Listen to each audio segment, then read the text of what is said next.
and welcome to this week's reading. It is the 16th of February 2026 and I'm very excited to bring the Eye of the Storm Oracle cards as together we read for the week ahead.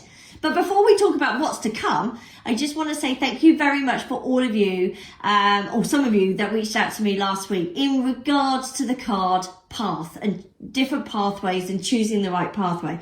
I always love to hear about how the cards make sense to you, and some of you had to make some real big choices and decisions last week, and it's always really lovely to hear about how the cards made sense to you and obviously you taking the right path that suit you. So thank you very much for reaching out. But let's have a look at the week ahead.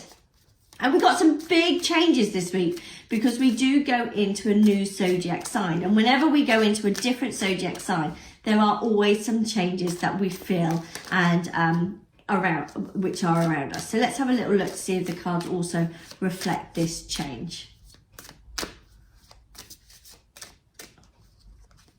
So we've got stormy seas and we've got harvest. Now we've had harvest before, but let's have a look at the stormy seas. So there we go.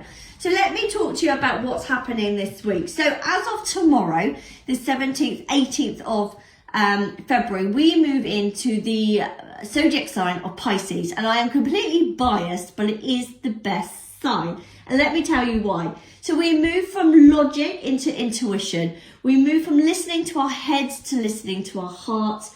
We move from structure to flow. It is a month where sensitivity and maybe heightened emotions come into play. It's about being more creative or inspired to be creative. We also find that sometimes in March, dream and dream activity can play a bigger part, or we remember our dreams more specifically. And also, although we have just had Valentine's Day, us March Pisceans do love a little bit of romance and creating romance and love within our circle. So let's look at what these cards represent for this week ahead. Now, stormy seas may come across as quite a negative card, but actually sometimes we have to ride the rough waves to appreciate the smooth. And in regards to this picture, the boat in the middle symbolizes you. It tells me to tell you that around you this week will be a bit of chaos. There will be some rough seas ahead, and your job is to just keep steering forward. Don't get caught up in the chaos that is around you. If that is a work situation, just let it be. It is not a you problem. If there's problems at home, navigate it, talk about it, steer the ship forward. But what's wonderful about this card is you've got the sun coming through the clouds. So although maybe this week, and I've just realised it's half term, so some of us parents or guardians this week are probably sitting here thinking it's going to be a long week ahead. But what the sun represents is it's just a bit of a blip. It's just a bit of a ruffled feathers, and all will be calm as we end the week. So just hang on in there.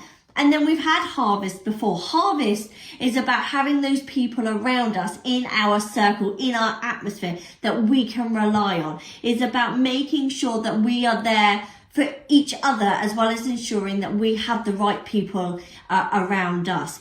So the stormy seas and harvest together represent, although this week may be a bit choppy, just ensure that we are there for people. We are someone's biggest cheerleader. We are someone's biggest backbone as we support each other.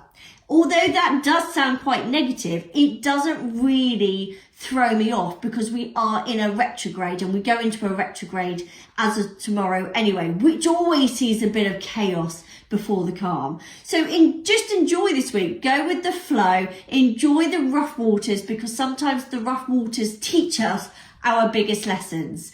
Have a wonderful week, whatever it is you're doing. Reach out to me if that makes sense, and I'll join you again next week as we do some more card readings. Take care. Have a wonderful week.